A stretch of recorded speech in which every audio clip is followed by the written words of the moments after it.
Our next two chords we're going to be learning are the D and E minor chord. You first remember you learned the G, then move it down to the C. The D chord, you're going to keep those bottom two strings still pressed, remove your middle finger altogether, and just use your first finger and play the third string, second fret. And you're going to strum the bottom four or the bottom five, either way. I do the bottom four, but you can do either one. So again, now for the D chord, I've got my pinky finger, just like the G and C, on the third fret, bottom string. I've got my ring finger on the second string, third fret, and I'm taking this first finger and going the third string, second fret, and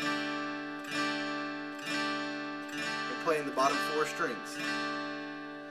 So again, notice I'm going to go from the G to the C to the D, and notice how these bottom two fingers never are removed from the guitar.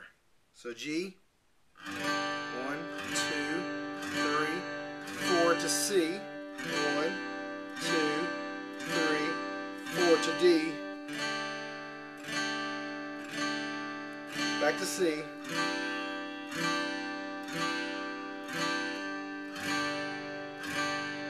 G to C, to D. So for example, on Chris Tomlin's Holy is the Lord, it starts out, we stand and lift up our hands. So right there, you can see the first part of that song uses the G, the C, then the D. And the last chord you need to know to play that whole song is the E minor. And that's the fourth chord of our four major chords. So we've got G to C to D.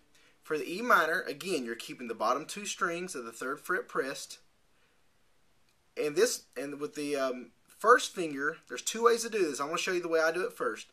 You're going to play the fifth and fourth string of the second fret. What I do is use my first finger and press right in between the two strings in order to press them both down. Right there. So again, the middle finger is totally off the guitar, the way I do it. And you play all six strings. That's the E minor.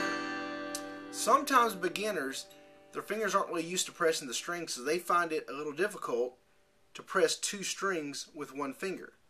What you do in that case is use the first and the middle finger and play the fifth and fourth string like that.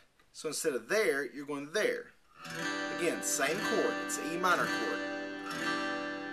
I prefer to press right in between them to play all six. Many people find it easier to play that way. So you can see you got your first and middle finger on the second fret, fifth and fourth string. These two still on the bottom two strings, third fret, and you're playing all six. Back to D, remember? To E minor. To D. To E minor.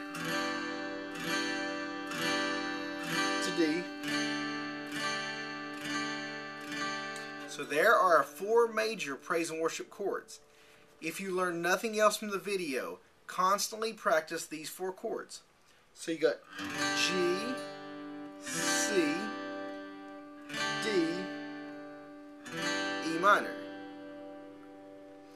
The way I like to practice, I have two sets of ways that I practice these chords. I will go G, C, E minor, and D. 4 beats each one. I'll go G, C, E minor, D. You kind of are walking down the guitar. The other way is I'll go G to D to E minor to C. So again, these four chords are the ones you really want to get comfortable with, because this is where all the praise and worship songs really go back to. So again, if we're talking about the Chris Tomlin song, We stand and lift up our hands, for the joy of the Lord is our strength. So you see I went G, C, D, then I went E minor, C, D. Again, there's all different orders. We'll talk about that later. But these four chords are what you really want to work on. Your G, your D, your G, your C, your E minor, and D. Don't forget, on the D and the E minor, you're not using the middle finger at all, unless on the E minor you're playing it this way. But once you go down to the D, remove your middle finger, and E minor, D, E minor, D, and E minor. So these are your four major praise and worship chords. The G, the C, the E minor, and the D.